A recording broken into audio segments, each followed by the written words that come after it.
अच्छा, ये जितनी भी ग्लोमेरुलर डिजीज़ेज़ हैं ना, ये हमें याद भी तभी रहेंगी और भूलेंगे भी नहीं अगर हम इसको कंपेयर करके याद करेंगे, ठीक है। अब हमने लास्ट दो पढ़ी हैं, मिनिमल चेंज डिजीज़ पढ़ी है और मेम्ब्रेनस नेफ्रोपैथी पढ़ी है। अब है मेम्ब्रेनो प्रोलिफरेटिव ग्लोमेरुलर नेफ्राइटिस, ये भी ग्लोमेरुलर डिजीज़ है। अब हम जब भी कोई डिजीज़ ग्लोमेरुलाई की स्टडी करते हैं, पहले तो उसको क्लासीफाई कर लेते हैं कि ये सिम्टम्स देगी नेफ्रोटिक सिंड्रोम के या नेफ्रिटिक सिंड्रोम के।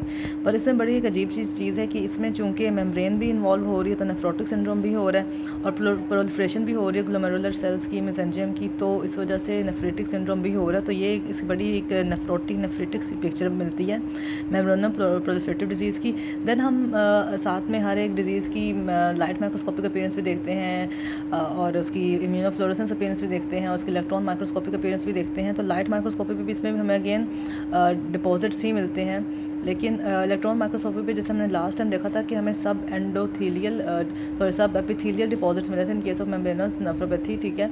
इसके केस में हमें सब एंडोथीलियल डिपॉजिट्स मिलता है। तो ये डिफरेंस है मेम्ब्रेनस का फ्रॉम मेम्ब्रेनो प्रोलिफरेटिव ग्लोमेरुलर नेफ्राइटिस, ठीक है। ये डिफरेंस हो गया। दूसरा ये कि इसमें दोनों होते हैं, नेफ्रिटिक दोनों सिंड्रोम्स होते हैं।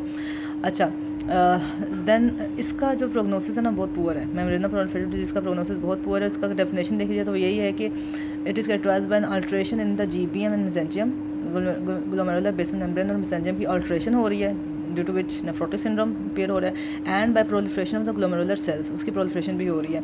और इसका जो एक अंडरलाइंग पैथोजेनेसिस है वो यही है कि सर्कुलेटिंग इम्यून कॉम्प्लेक्स की डिपोजिशन होती है, चाहे वो इन सीटू बने या फिर किसी आउटसाइड एंटीजन के अगेंस्ट बने।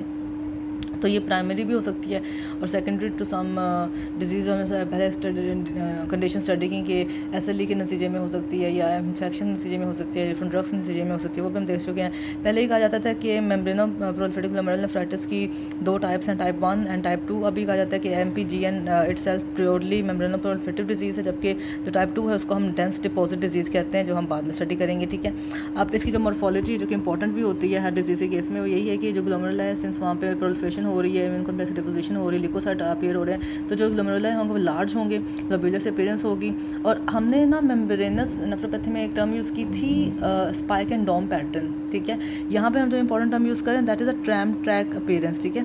तो कहाँ लिखा हुआ है, हाँ ये है ट्रैम ट्रैक अपीयरेंस जो होती है ग्लोमेरुलर बेसमेंट मेम्ब्रेन की, वो अपीयर होती है। वो क्यों होती है?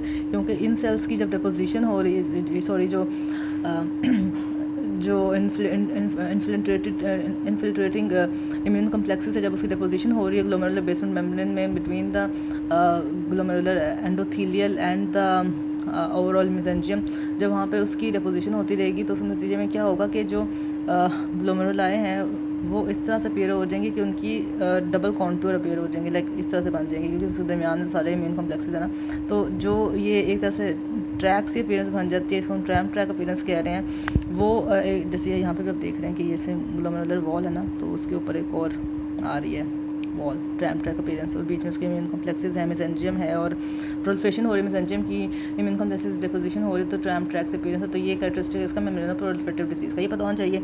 और स्प्लिटिंग हो रही है बेसमेंट मेम्ब्रेन की, ये पता होना चाहिए, बस ये इंपॉर्टेंट है। और हम ये देखते हैं कि इम्यूनोफ्लोरेसेंस पे हमने देखा था कि मेम्ब्रेनस नेफ्रोपैथी में IgG और C3 एंटीबॉडीज़ मिली थी इन ग्रैनुलर पैटर्न। मेम्ब्रेनो प्रोलिफरेटिव में भी सेम वही है कि IgG और C3 एंटीबॉडीज़ मिलती हैं इन ग्रैनुलर पैटर्न, वो सेम है। लाइट माइक्रोस्कोपी पे उसमें हमें अगेन डिपॉजिट्स मिले थे, हेयर इट इज़, हाँ मेम्ब्रेनस नेफ्रोपैथी में हमें क्या मिला था लाइट माइक्रोस्कोपी पे, कैपिलरी, हाँ डिफ्यूज़ कैपिलरी थिकनिंग मिली थी, इफ़ यू गाइस रिमेंबर, ठीक है।